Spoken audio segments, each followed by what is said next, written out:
here. Come on.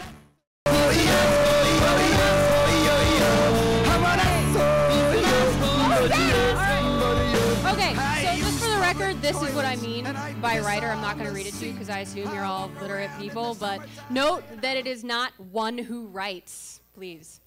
So I guess it's not really that much of a stretch to suggest that writers are not always the most palatable people. Some of history's most famous poets, novelists, journalists, comedians are all renowned douche canoes.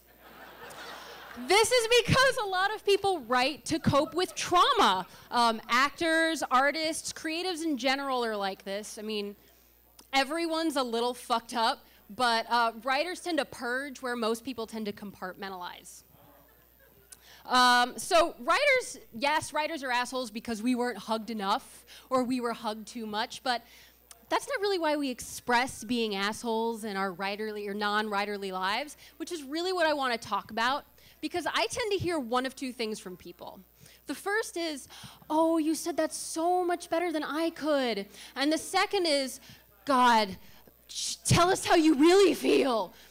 The first means write more. The second means write less, please. Just stop telling us all about all the different ways that you shit. This is confusing, but interesting. It makes me think about the way I think and why. In some circles, this is called epistemology. In others, it's called egomania. Whatever, here's 7 reasons why writers are jerks. Reason number 7, everyone else is an idiot. You can't be a good writer if you're not a good observer, which is why writers tend to have a lot of varied interests. Most people don't know shit about shit.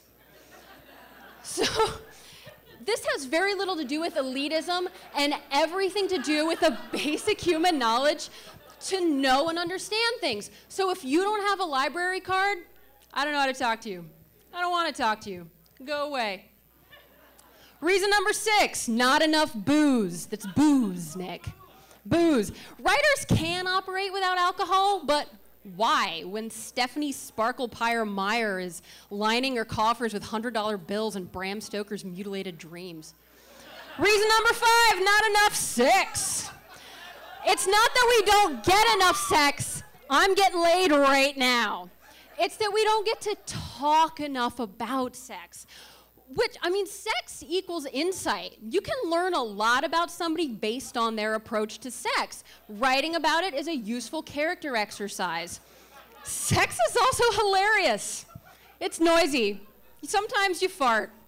And fun fact, the best way to humanize someone you dislike is to picture them getting spanked. I cannot tell you how many meetings I have passed this way. Reason number 4, sunshine is terrible. The best time to write is at like 2 a.m. So writers are not morning people, okay? Do not expect us to even pretend to enjoy your 8 a.m. conference call.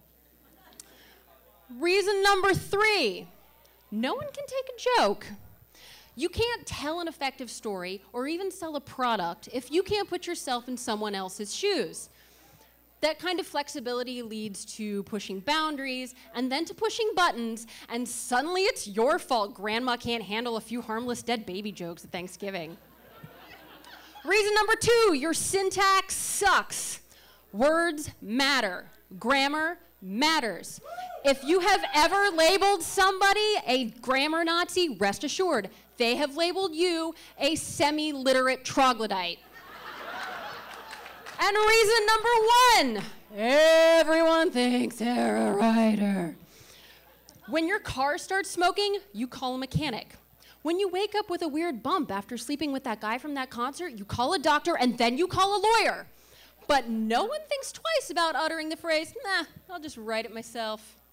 The ability to form words does not make you a writer any more than the ability to operate a calculator makes me an astrophysicist.